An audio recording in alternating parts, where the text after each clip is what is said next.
Good morning, students. Students, here we are studying class ninth history, chapter number 2. The name of chapter is Socialism in Europe and Russian Revolution. So, students, today we will start our topic, that is the First World War and the Russian Empire. So, let's open page number 33. The First World War and the Russian Empire. The war was initially popular and the people rallied around Tsar Nicholas II. The Tsar refused to consult the main parties in Duma. When the war was continued, this led to reduced support for the Tsar. Defeat of Russia, that means defeat of Russian army. Let's discuss about this defeat of Russian army.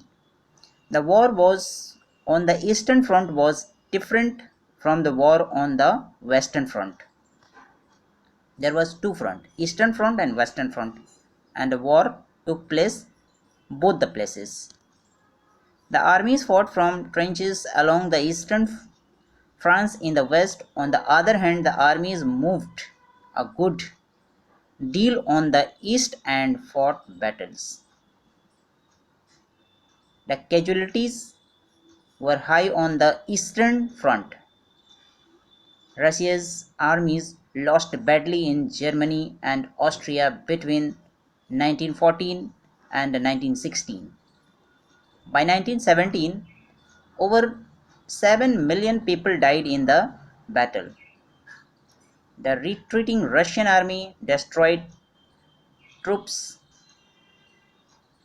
crops, and buildings. The destruction of crops and buildings resulted in 3 million refugees in Russia. This development tarnished the image of the Tsar. Soldiers did not wish to fight their war. This is all about the defeat of Russian army. Now let's understand the February Revolution. On 22nd February, a lockout took place at a factory on the right bank of the Neva River. There was a river Neva, okay, bank of Neva River. On the next day, workers in 50 factories went on strike to show solidarity. Women led the way to strike in many factories. There was going on a strike because of that situation. Women also participated in strikes. The demonstration crossed from the factory quarters to the center of the capital, the Nevsky Prospect. The movement was not being actively organized by the political parties. The government was not being actively organized by the political party. The government imposed a curfew and the demonstration dispersed by the evening, but they came back on the 14th, 24th, and 25th. Cavalry and police were called to keep a watch on the demonstration. The government suspended the Duma on 25th February. Demonstrators returned in large number to street of the left bank on the 26th February. The police headquarters were Branks on 27th February. The government once again called out the cavalry to control the situation, but the cavalry refused to fire on the demonstrators.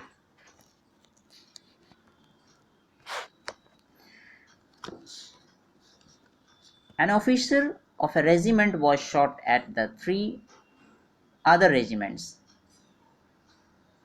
to join the striking workers. By the evening 27 February, soldiers and striking workers gathered to form Soviet or council in the same building as Duma met. This was Petrograd Soviet. A delegation went to see the Tsar on 28 February. The Tsar abdicated on 2nd March on advice of military. A provisional government was forced by the Soviet leaders and the Duma leaders. The February Revolution of 1917 brought down the monarchy in Russia. So these are all about February Revolution.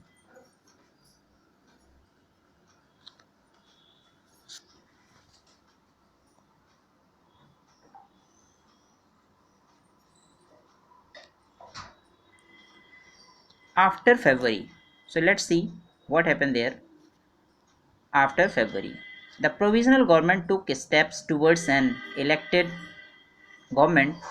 Restrictions on public meeting and the associations were removed. Soviets were get set up everywhere.